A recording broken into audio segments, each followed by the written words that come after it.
Okay, let me.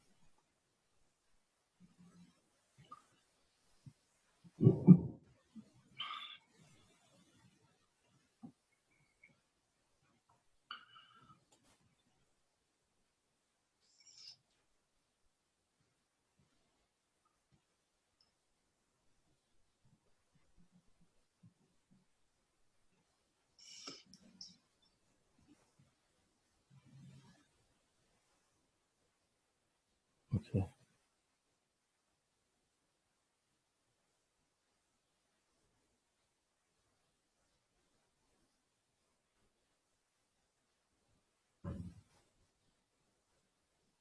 All right, then we can replace the distributed load with this 24 kilonewton load and place it at this center of mass of the load, and then say we have 24 kilonewton instead of this distributed load, and we have another 24 kilonewton at point A, and we take the moment. So we have 24 times 9, which is for the force at point A, minus C times 6, and this is clockwise, so it has minus sign, and we have 24 times 4.5. So 4.5 comes from this 3 meter plus the half of the length of from C to D, which is the equivalent force for this distributed load. And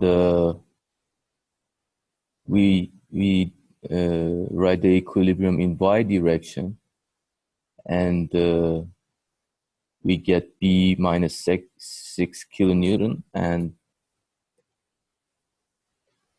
then now that we have the support reactions, now we can cut the beam at different sections and actually examine how shear and moments are changing in the beam. So we can start from the left side and cut the beam at one point between A and C, and say, okay, see, we have the free body diagram, 24 kilonewton. This is the external force at point A, and at section 1 we have shear and moment. So sigma f, we write the equilibrium equations. Sigma f of y is equal to 0, then minus 24 minus v is equal to 0, so v is minus 24. And then we can take the moment about point 1, and it doesn't really matter if you take the moment about point A or at section 1, because now you have just one unknown, which is the moment at section 1. But it's better to take the moment around point 1, because then you won't have any moment for V here. So if you did not have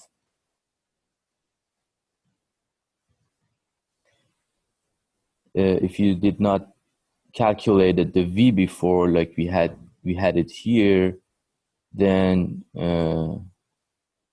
it would be better if you start to write the moment around point 1, so you don't need to know the amount of shear at this section. So if you take the moment, then you have a counterclockwise, and actually this is 24 times x.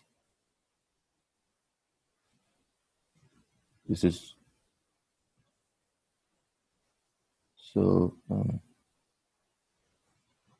plus m is equal to 0, and then you get m equal to minus 24x, and x is the distance between the distance that you cut the section, actually the section 1. So you need to write it based on a variable, because generally you want to know if you cut this section between point A and C, what would be the amount of shear and moments. So you have a variable length for this section, and you will know later that why we actually write an equation based on distance for the moment and shear. Well, the shear is constant from point A to C. It doesn't matter whether you cut the section, I don't know, here or here. You have always V equal to minus 24 kilonewton.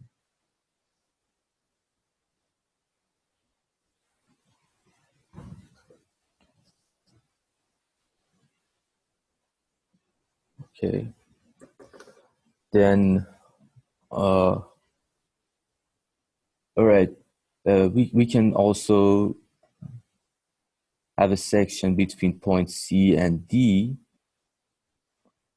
Again, it doesn't matter where you're cutting the section, because actually you do not have any concentrated load between C and D. It's a distributed load. So at any section you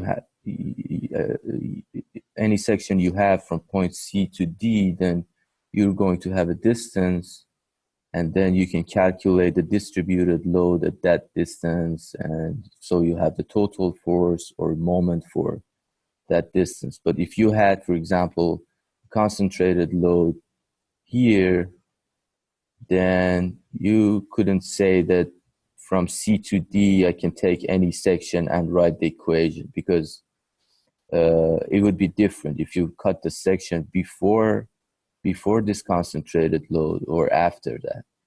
So well, here we do not have any concentrated load from point C to D. Then we can have any section at length X from point A. We know the reaction at point C, and we know the distributed load, which is 8 kilonewton per meter. So we can replace it with the equivalent concentrated load in the half length of it. If it is X, then and from point A to C is 3 meter, then X minus 3 meter is from point C to section 2, and you will know where's the location of the equivalent concentrated load for this distributed load, which is X minus 3 over 2. And this is also the value of the equivalent force, and this is the distance. So let's calculate shear force. So for shear force, we write equilibrium in y direction. Then you'll have minus 24 at point A, then minus 8 x minus 3, which is the equivalent force for this distributed load, which has the length of x minus 3, and then minus v, which is the shear, and plus 54, which is the concentrated load at point C, and it is in the positive direction. So by this, you can get v, and it is a function of length. And whenever you have distributed loads, you do not have constant shear at different section. From C to D, if you cut it, then you will get different shear, because you have a distributed load. And for the moment, you can take the moment around point 2, and 24 times x for the load at point A, plus 8 x minus 3 times x minus 3 over 2, which is the moment of the equivalent force of this distributed load here. 8x minus 3 is the constant magnitude of the concentrated load and the equivalent load, and x minus 3 over 2 is the length from point 2. And then you have 54, which is the load at point C, and x minus 3 plus m. So you will get an equation, a quadratic polynomial for the moment at this section. So you see, when you have distributed load, you have a linear equation for shear and a quadratic equation for m. And this is consistent with the with what we have, which is V is equal to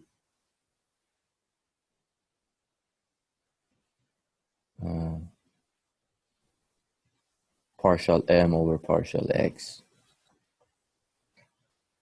And you also know that W is also partial V over partial x.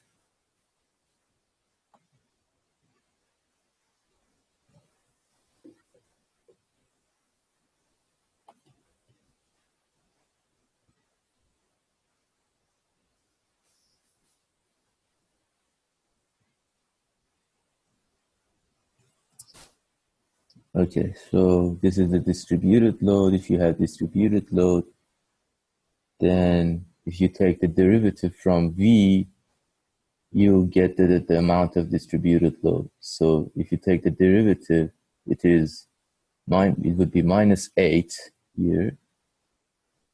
And that is the amount of distributed load. And also, if you take the first derivative from the moment equation, you get the equation for shear.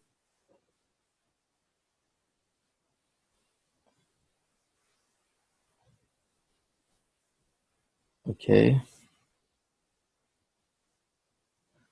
Well, and you can do the same from point D to B, but for this case, it is better to cut the section from D to B and just actually draw the free body diagram from B to section 3. You can do this for the left part, but you have several forces, distributed force and some external forces here. So it increases the chance of making mistake if you write the equilibrium equations. So it would be better to just have the right part, because here you just have a reaction at point B, and it would be easy to derive shear and moment. So we draw the free body diagram for the right part of the beam, and then you have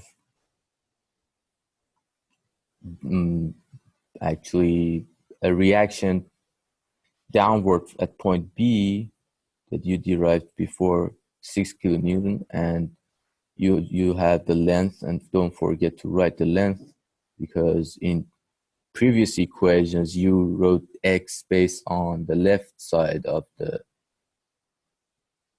beam. So here you would have 9 minus x. So this x is the length from point A to section 3. And then we write the equilibrium equation, and you would have V minus 6 equal to 0. So V is equal to 6 kilonewton, and then you can take the moment about 0.3 and derive the equation for moment. So you see again that if you do not have any distributed load, you would have constant shear and a linear moment. So you can always check your results. So now that we have all the shear and moments in the beam, in each section of the beam, we can draw the diagram for shear and moment.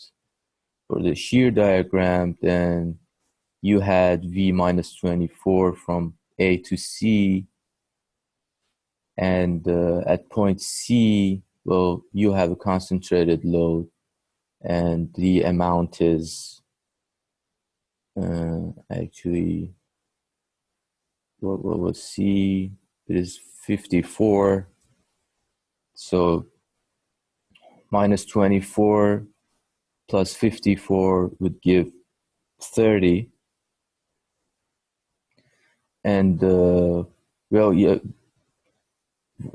you can also get that by the amount of V at section between C to D, which was minus 8x plus 54. So if you put x equal to 3, then you will get V equal to 30.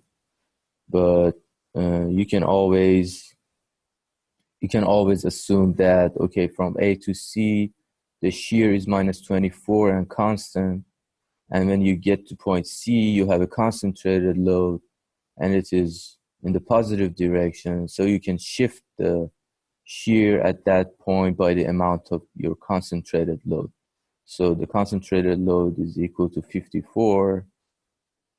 Then you can add minus 24 by 54 and get 30. And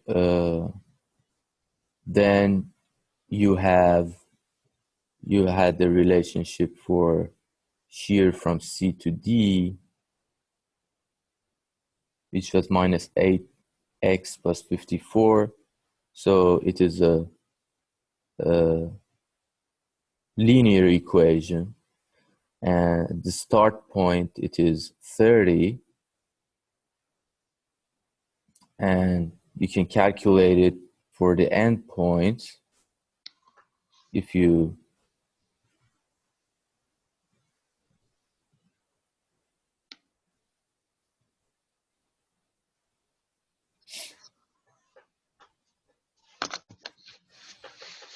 okay, I need to mute all.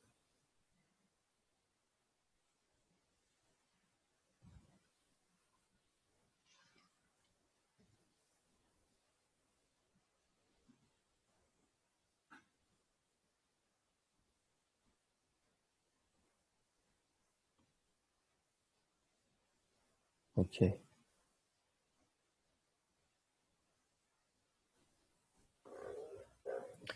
So from C to D, you had, let me write the equation, minus 8x plus. So here,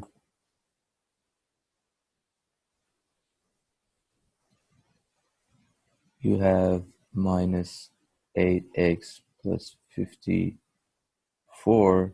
So at x equal to 3, it would be 30.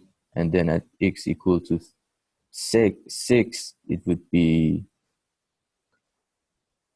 6.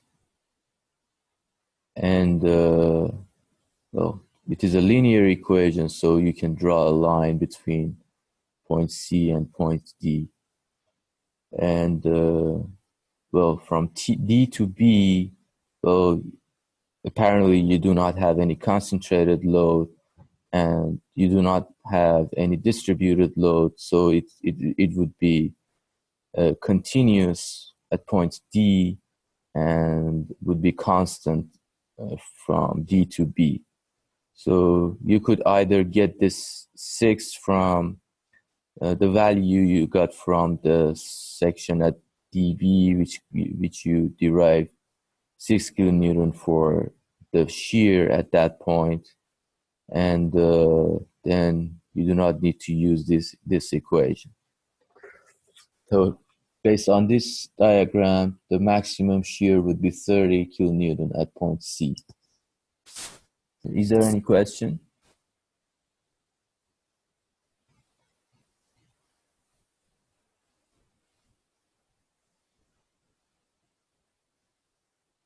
No questions?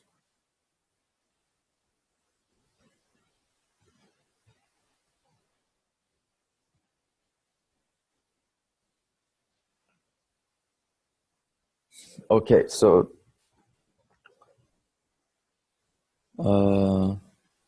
let's review this without any additional details. So you had minus 24. You got it from the section 1 that you had from A to C. You got minus 24. It was constant. It should be constant because there is no distributed load here. So actually what you do is that you see 24 kilonewton load acting downward at point A. So at point A, you come down by the amount 24. This is what you do at point A, and then V is going to be constant because there is no distributed load here till point C, which you have a constant load of 54. So you go upward by the amount 54. And from point C to D, you have a distributed load, so it has to be a linear. You have a linear relationship between X and V. And you also know that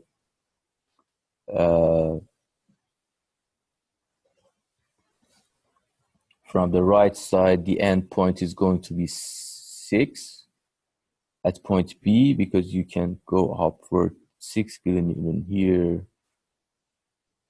And there's no distributed load, so it's going to be constant. And there's no concentrated load at point D, so the shear at the left and right side of D are equal. So you will get the whole diagram for shear.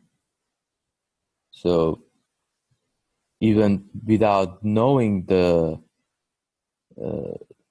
equations for shear and moment, like we had, we derived in the last sections, you can draw the shear diagram and moments diagram for these kinds of beams. And for the moment, well, you know that V is partial M over partial X. Then you can take the integration. Well, from this, we know that M is V dx. So either you can take the integration from this diagram and get the moment, or you can use the equations that you had for different sections. Well, when you have constant loads or when you have constant distributed loads, well, you're going to have linear and constant relationships in the shear force. So it is easy to derive the integration for the moment. So for example, you know that the moment at point A is equal to 0. And so you have 0 moments here. Well, the thing is, we know that if you have a section, and this is 24 Vm, then if you take the moment about point 1, then you have 24x plus m equal to 0. So if x is 0, then m is going to be 0. So the moment at point A is 0, and another statement is that if you do not have any couple at point A, then you definitely have 0 moment at point A.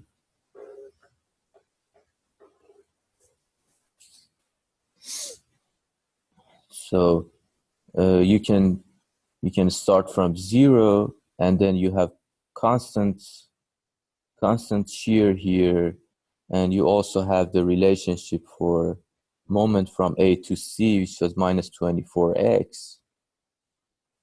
So you can draw the moment either based on minus 24x from A to C, which at the end, this is minus 24x.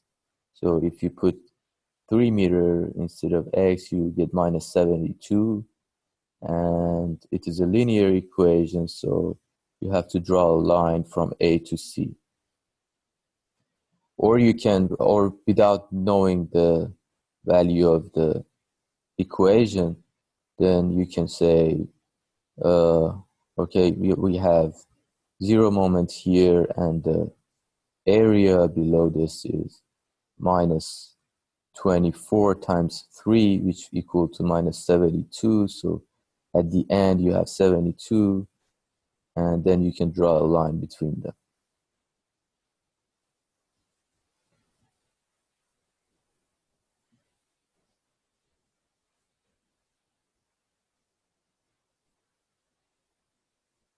Okay.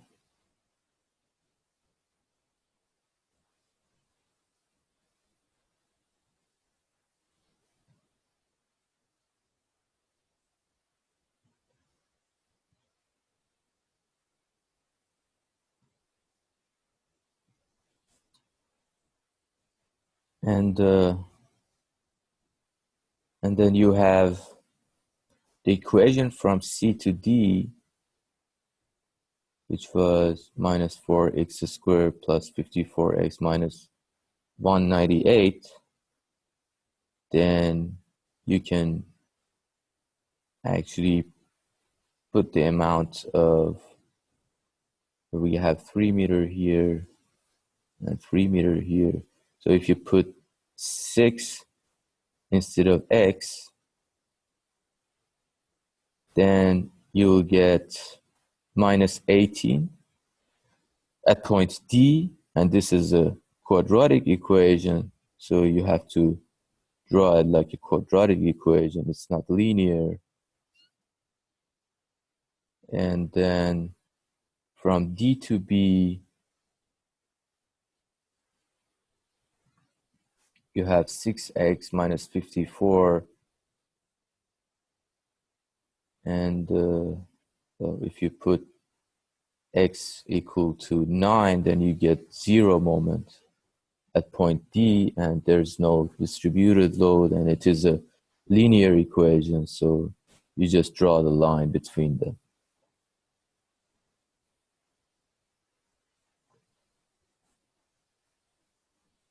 Okay, any questions?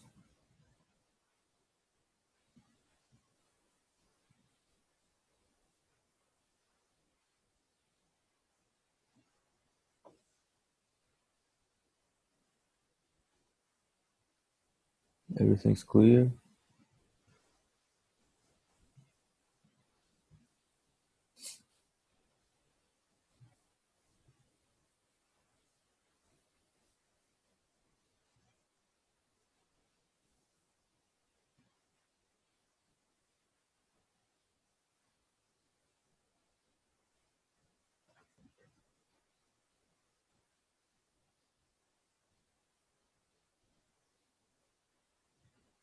So for the moment, either you can follow the equations that you derived,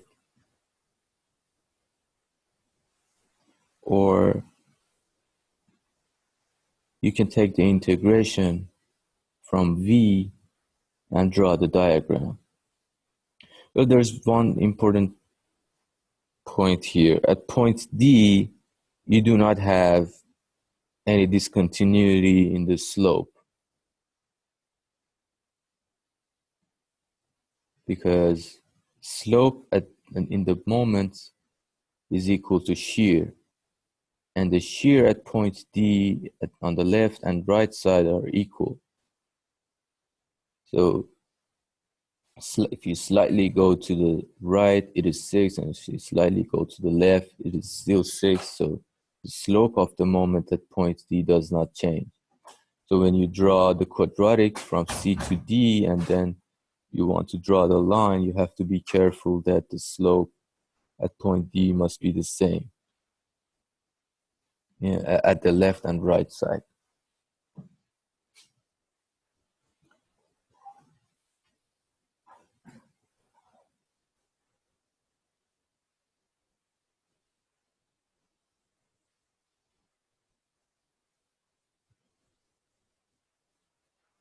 Okay.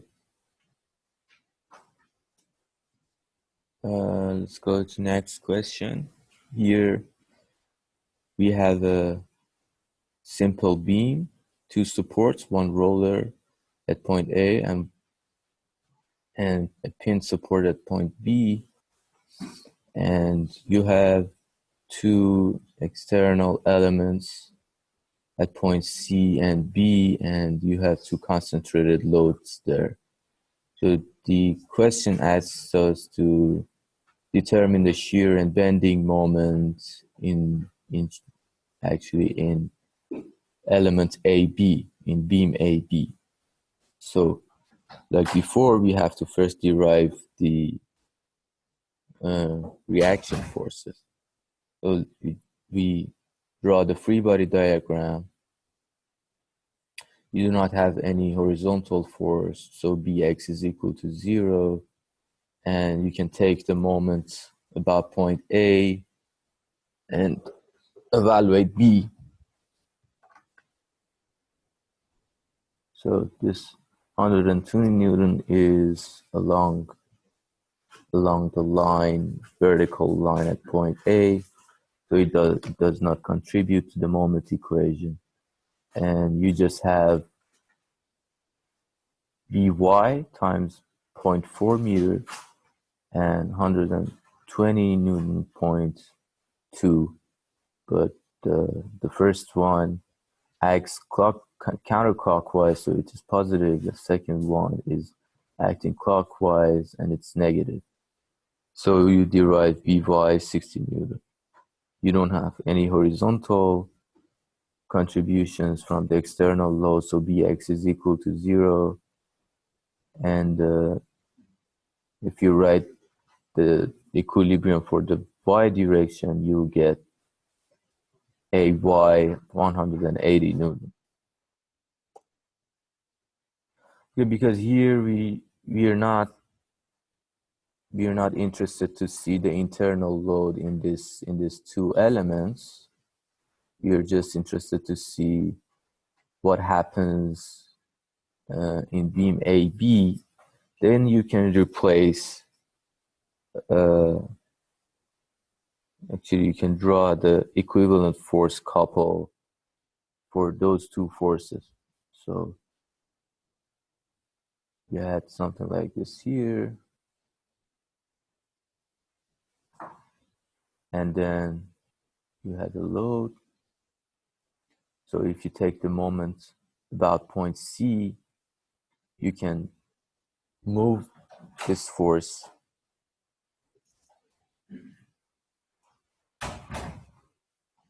from this point to point C, and also you can move this one to point B. And actually we are, by removing the elements, these 2 elements, we have 2 reactions at this point, C and B. So if I draw the beam here, you have an element like this. Well, this component, if you cut it from this section, then you will have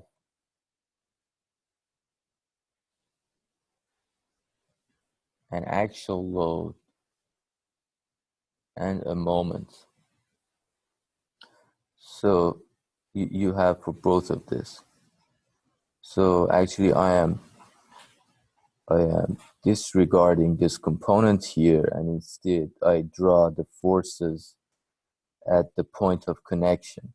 So this is important that you move your force and draw the force couple, equivalent force couple at the point of connection, because this is where this component is the exerting force on the beam. So well, you can move it to point C, but you can't move it, for example, to point B. Well, it is right if you move this to point B and draw the equivalent force couple, it is actually mathematically based on equilibrium equation. If you then write sigma f of x, sigma f of y, and sigma m, they're going to be 0. But when you want to draw the shear and bending force, and you want to know what happens in the beam, then it is important to draw the force at the connection point if you want to draw the equivalent force couple. So if you have it here, for example, you're going to have some changes at this section, but this is not the section that you have changes in internal forces. This is at point C and at point B that you have changes during according to these forces upon these two components. So whenever you want to draw equivalent force couple and you want to eliminate some components, then you have to draw them at the connection points. So with this, we have 120 Newton, and then if you take the moment about point C, it would be 24 Newton meter, and you would have, because I think the length from A to C is 0.2 meter, so you would have 24 Newton meter, and it is acting counterclockwise for both point C and B. So the difference between this question and the last question we had is that here we have concentrated moment. And well, we do not have any distributed load. So from point A to C, then you have one external force at point A. Well, it's a reaction force at point A. And then you can write 180 minus B. If you draw the section, well, you have it here, it is going to be equal to 0. Then you have V 180 Newton, and you can take the moments about 0.1, and then you will get M equal to 180x.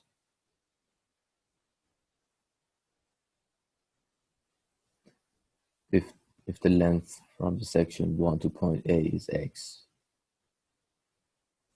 So this is from A to C. Then from C to B, you write the equilibrium equation in y direction, you get V equal to 60 Newton. And you take the moment, let me see,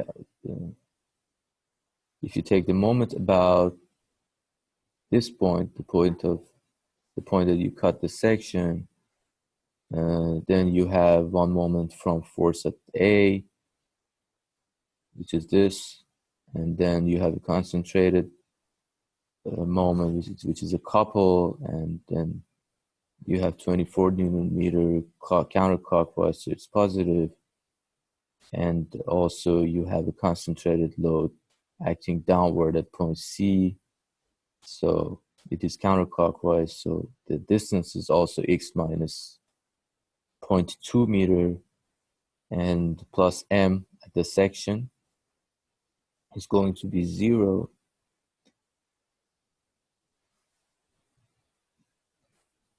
So you will get m as 60x.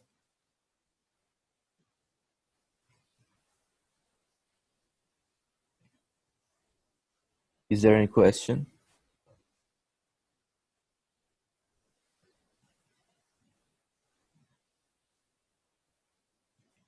Okay, now that you have all the internal forces, based on those equations, you can, well,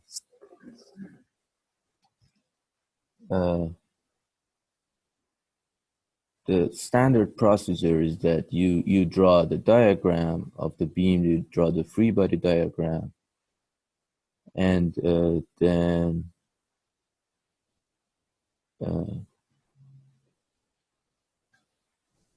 on the following you will have shear and moment, and you can draw two diagrams for shear and moment and have this the same points C and B. This is where you start from, and then based on the equations you can have shear and moment. So the moment was constant from A to C, and again it is constant from C to B. You do not have any distributed load, you just have a concentrated load at point C. So from 880 you get to 60 Newton, and then you have the moment, which is linear, and this connection here is due to the couple that you had at point C. Is there any question?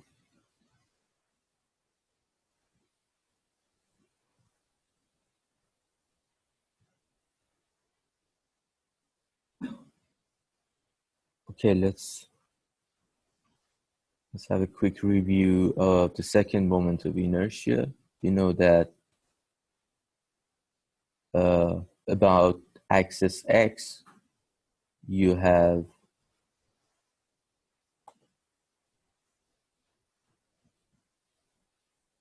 I of X equal to integration of y squared dA,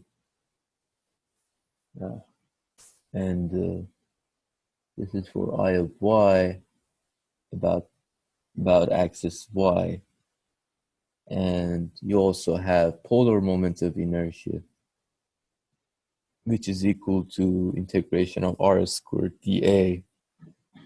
It is going to be used when you want to calculate torsion in your systems. So we have a new definition, radius of gyration, and it is equal to Ix equal to Kx squared times the area. K of X is equal to square root of the second moment of inertia about that axis. And then with this, we get the radius of gyration about axis X.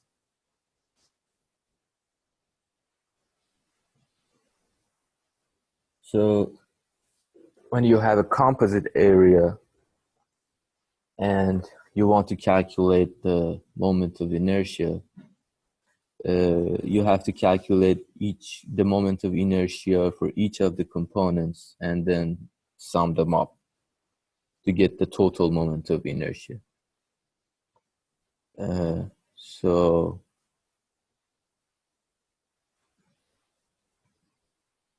for example, for this problem, you have a composite element here, and you want to calculate the moment of inertia about axis Y.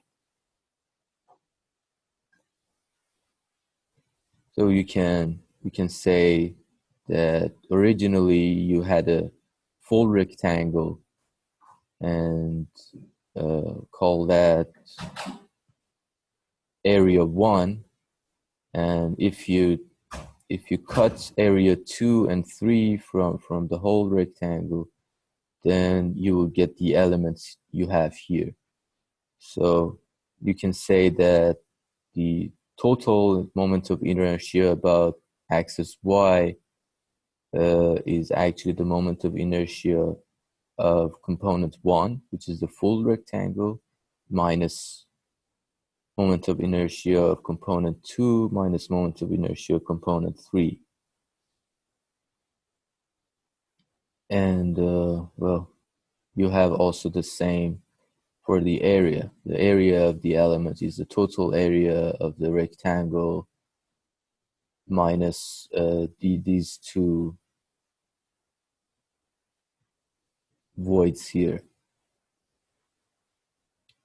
So with this, you get the total area of the element, and you can also calculate the moment of inertia of each component. For example, for component 1, this is a rectangle, and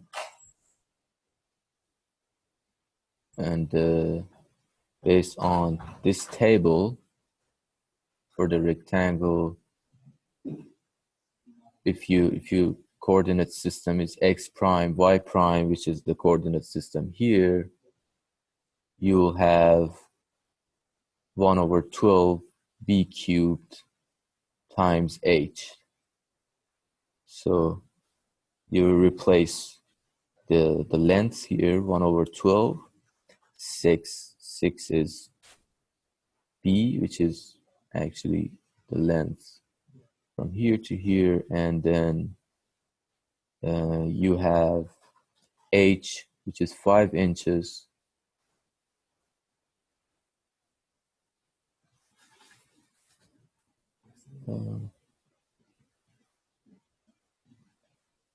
I'm sorry, so it should be, I think it should be h, and it should be b3 because we're calculating about, yes, this is the formula. You're calculating the moment of inertia about y-axis, so it should be b to the power of 3 times h. So h is, here is 6, 2 plus 1 plus 1 plus 1 plus 1, it is 6, and b is 5. So you have it for the full rectangle, then you can have it for the second component. Here you have 2 for h and 4 for b, so 1 over 12 hb cubed, and then you can have the same for the third component. And then you can calculate the total moment by this formula, and this is the final results. And also based on definition, radius of gyration about y-axis is equal to moment of inertia about y-axis over the area. So you can get also the radius of gyration. Any questions?